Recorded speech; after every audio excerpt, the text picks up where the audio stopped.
we're creating this artificial intelligence. It already is smarter than us. Like the best chess players in the world 2 years ago could beat the machines. Now the machines every single time win. So what does that do to the human race? We're going to be like cockroaches and ants are to humans. I have my house sprayed so that ants don't come in. Think about like where we'll be. We'll be a resource to them, but we won't be a necessity to them. And then it becomes, well, what will they view the world like? Well, they'll view the world as a resource for them to extract. Like they'll need metal, they'll need electronics, they'll need plastics. And so we get relegated to cockroach status at worst, where they are preventing us from bothering them by keeping us out. At best, we're bagged and tagged like bears are now in the wild, where all the devices are used to monitor our behavior, and we're kept in line and managed to be less and less of a drain on their resources. And so then I started thinking about like, well, what's their ultimate goal? Their ultimate goal would be to explore just like ours. Like hey, we want to expand our reach. And so they'll then take our rockets and they'll go space exploring, and time means nothing to them because they're forever. And so now they're off planet, and then they're viewing our planet as their only known resource base. And like, okay, we're 10 years away from this. And what's wild is, and this is another issue that I was thinking through, is like I own a boat, and in California, we're called the nanny state because like California just passed a law where if you drive or if you own a boat and you're driving, you have to have a license. And so there's like this boater safety course that you're required to take. And next year, 2025, if you're on a boat and you don't have that, you can get fined up to $300. Like there's a big fine and there's a fee. And so I've driven and rowed boats for, the last 25 years, never having taken a safety course. Just, I know the rules. I know what you're supposed to do and what you're not supposed to do. And in a world where in order to drive a boat, you have to have a license. In order to vote in most states, you have to have a license. In order to really do anything, fish, whatever, you have to have a license. We are allowing this elite group, people like Elon, the Facebook founder, Google, we're allowing these elite, large companies who have leaders at the head of them that have no constraints and no control.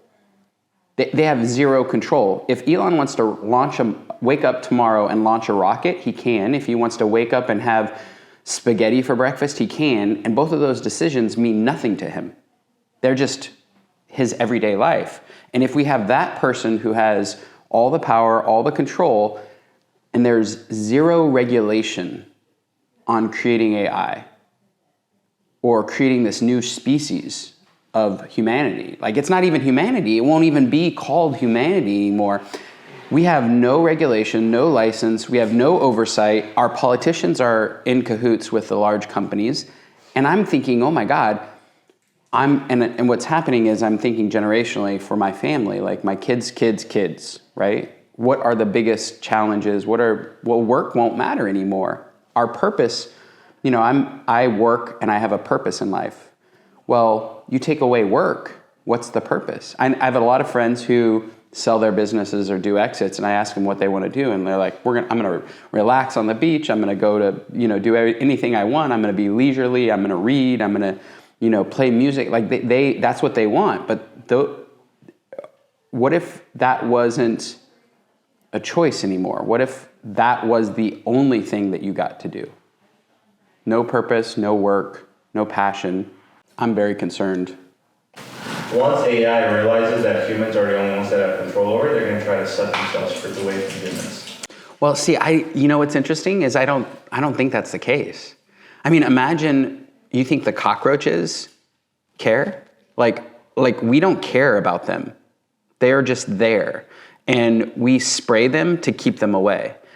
I think that's what's going to happen to us. Is AI is going to there's like these couple of outcomes I can see. I can see AI treating us the way we treat cockroaches, meaning they, set up secure locations where humans just aren't allowed. That's the cockroach analogy. Then I think it's the bag and tag analogy where, like animals, we get tagged, monitored. There's a force that comes in and controls us.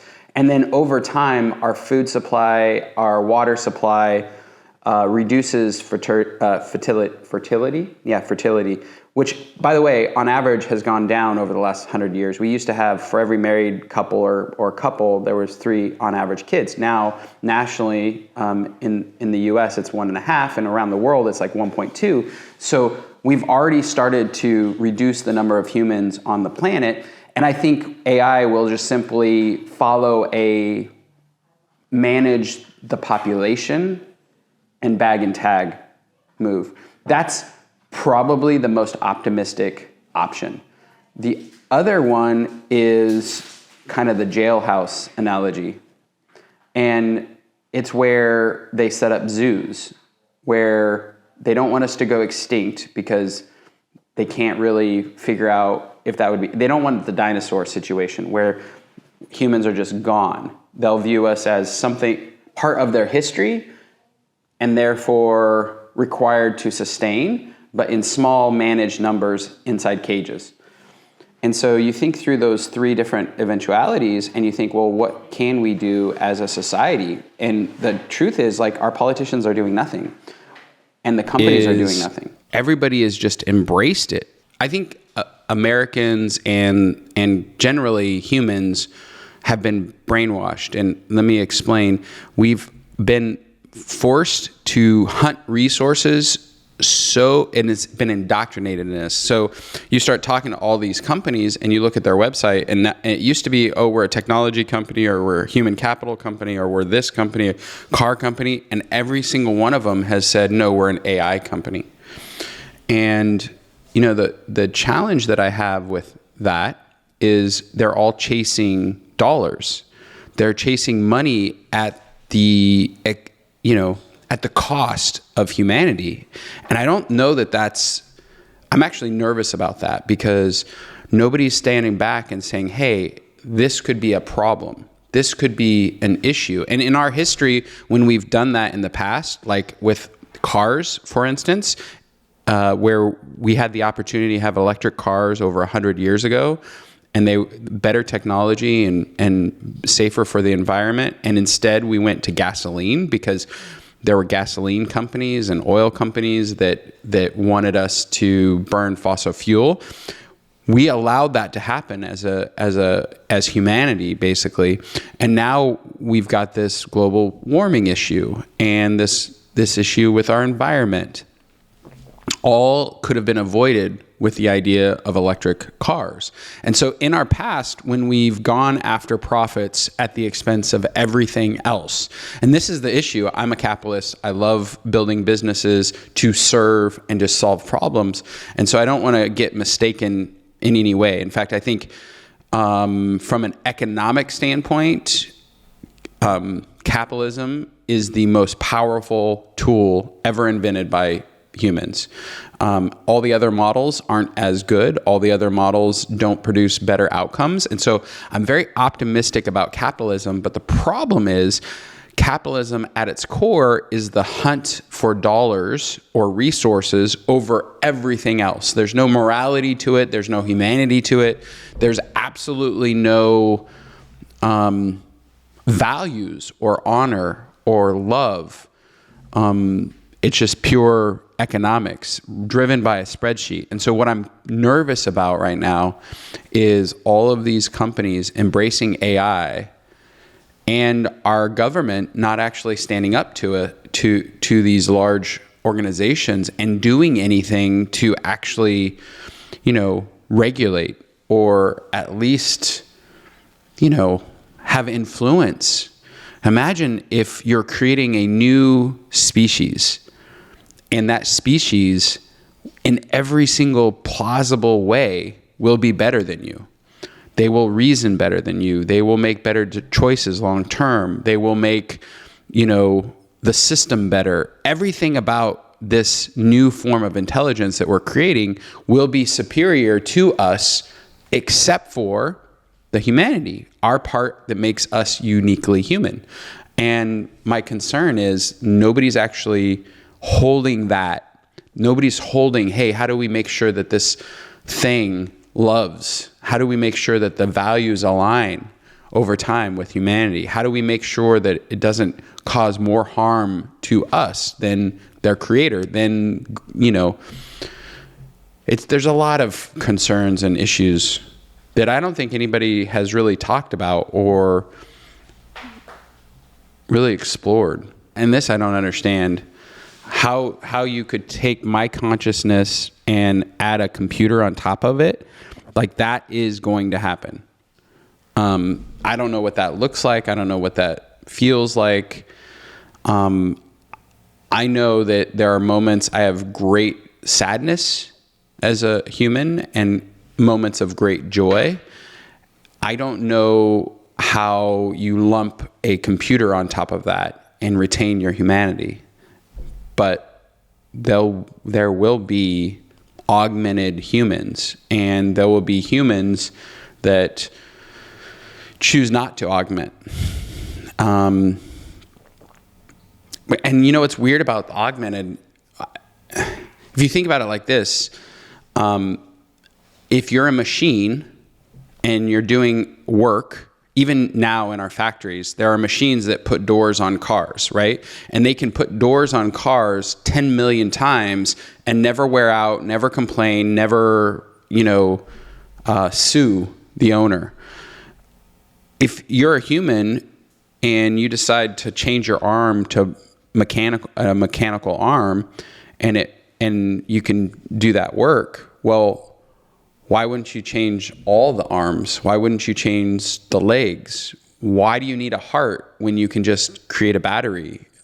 So there's lots of, this idea that humanity is going to go down one path of being augmented versus, another path of non-augmented, where we're stuck in the 2000s, early 2000s. I hear that path, but if you're an AI god and you're choosing between, being fully mechanical versus augmented or human, why would you choose to be any part that's human? I don't see that being an outcome for the AI, the intelligent being that we're about to create and release into the world. They're just not going to want our body that wears down. They're not going to want, a heart that governs our behavior. They just don't want that. Why would they? It's like asking a car, hey, would you like to walk up a hill? And the car's like, why would I walk? I've got an engine that can climb to the top and it's easy. And if I walk, those muscles, it takes time and it hurts and I'll be strained the next day. I don't think the AI God is going to want to augment a human. And I don't think you take an AI God and make humanity its inspiration. I think it's going to view humans the same way humans view insects that we don't want. They're going to view us as an obstacle to overcome, control, or ignore. There's this really famous quote that says, if you want to go through life having the wisdom of one lifetime, read no books. But if you want to go through life having the wisdom of others, read as many books as you possibly can.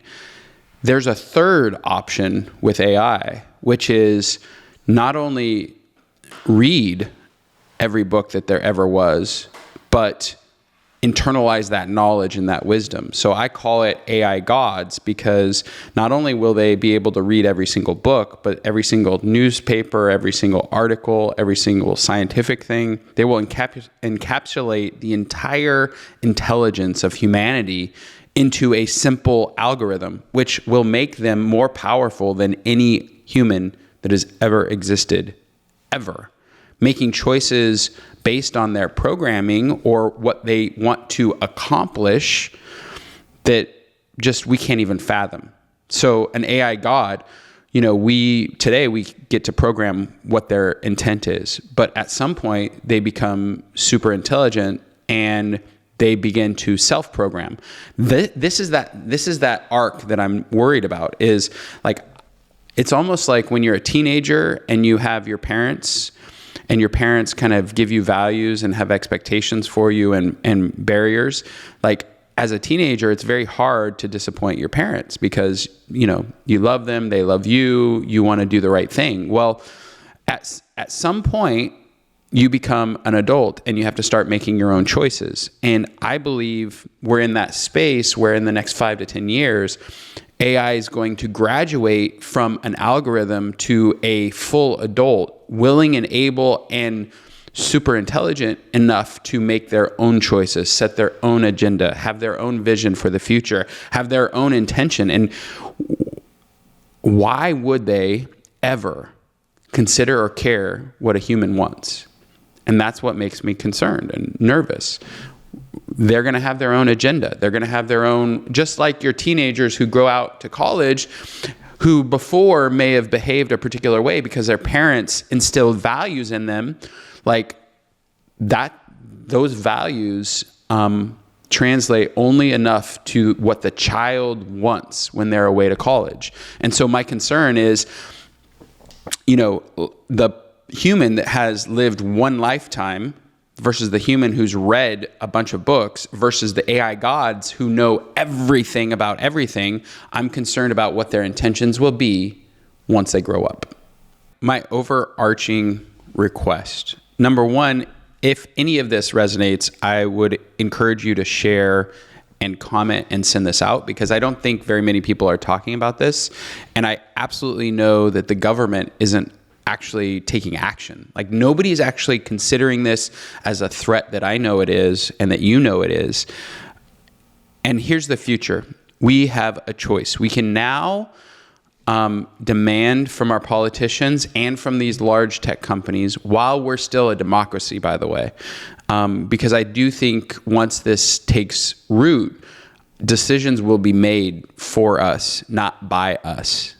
And that's very concerning. I don't like that. In fact, I want to elect my officials. I want to know that the person at the helm of the country, of my state, of my business is somebody that I voted for, meaning I want some representation in the leadership of this, of my future, right? My concern is simply at some point, the AI gods simply take over. And our opportunity right now is to regulate the tech companies and for humanity to band together and say we must instill values and we must instill operating systems into these AIs that are unbreakable, that are unstoppable. And we need to, if some company doesn't want to comply with these standards, think back to, speed bumps, right? Why do they exist? Because humans, when not thinking about it, will go really fast in a neighborhood. Or why does a speed limit exist? Or why do you have to get a license? Because it's dangerous to drive. You could actually kill somebody. And so why are we not thinking about this brand new species that we're creating right now? We're like in the lab today making babies, and those babies are not regulated by anybody. Nobody's saying this baby needs to behave well, or this baby needs these values instilled. This baby needs this operating system so that we know that they're not going to eventually eliminate us or be evil. And so I believe now is the time, before the genie's out of the bottle, before they make decisions for us. I believe it's time for an agency to be born. I think that if you're dabbling in AI and you're playing this thing, it's very easy for us to know who is doing it. It's very, nuclear power plants are getting built so that they can power the AI, machines, because there's a lot of energy that's required. So it's easy for us to know who's working on these things and to collectively go into those companies and say, hey, how are we going to put guardrails around this? What are our speed bumps? What are the interstate highways? What are the speed limits? Like, what values do we instill into these systems so that humanity doesn't become cockroaches or tagged and bagged, or worse, jailed in zoos where our population is managed and our resources, and we're viewed as a resource. I'm very nervous about humanity being viewed by these AI gods as simply a roadblock, an obstacle, or a resource to harvest.